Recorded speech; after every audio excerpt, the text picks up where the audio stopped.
Erev Tov Chaverim, I'm Stephen Ben-Nun. You're watching Israeli News Live. Sad to say, but today in Jerusalem, the 13th annual Gay Pride Parade is once again taking place in the holiest city on earth, or at least it should be the holiest city on earth. But I don't believe that God finds these type of things very holy whatsoever. Anyway, it is disheartening to me, to say the least, and it's just as bad as all the altars to Baal that are in the city as well. But anyway, moving on to other news as well, let me just mention here that there may be some confusion. We had gotten a lot of requests about more information on the demolitions of the homes in north of Jerusalem there.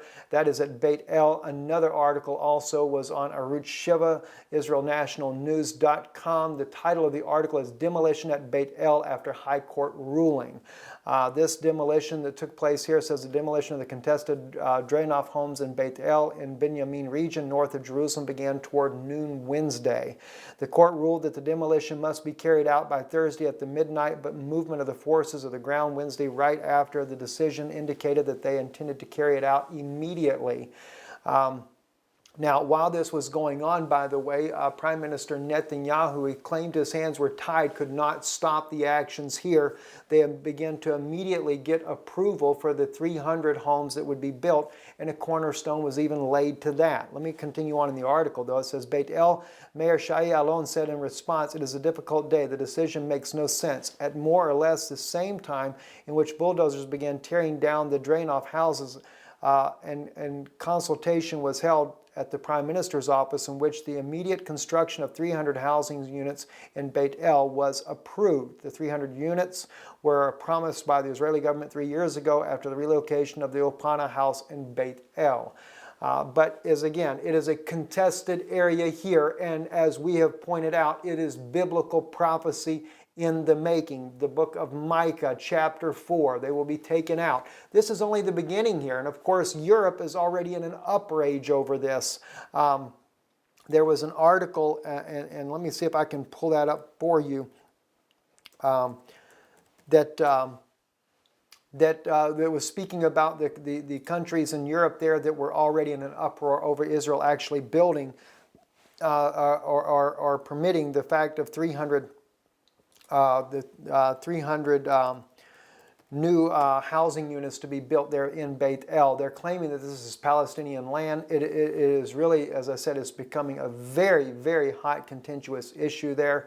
And I'm glad to see, though, the Prime Minister of Israel has taken some steps there to change this. Now, let me take you to the article. Here's Germany that is criticizing Israel over the new settlement plans, and this is on the EU Times.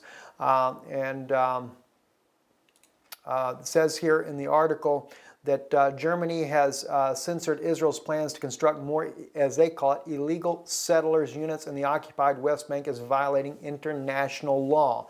The German Foreign Ministry, in a statement released on Tuesday, said Israel's plans to build more than 1,000 new housing units on Palestinian territory scuttles the chances of the resumption of the Palestinian-Israeli talks and possible deal between the two sides. The construction of settlements in occupied territories violates international law. This also hinders the efforts to revive the peace process and threatens the basis of a two-state solution, the statement read.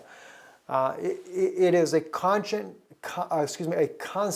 contention in Israel, and as we're seeing everywhere, I am amazed at the news that is coming out of Israel and the different things that are happening that clearly lets us see that we are certainly living in the very last times, the very perilous times, no doubt, and who only knows what will happen next there.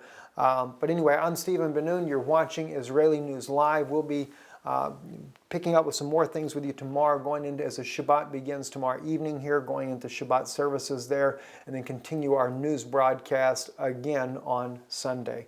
So Shabbat Shalom, well, not Shabbat Shalom yet, but it'll be Shabbat Shalom tomorrow. But anyway, good night, good evening, and thank you for watching. Shalom.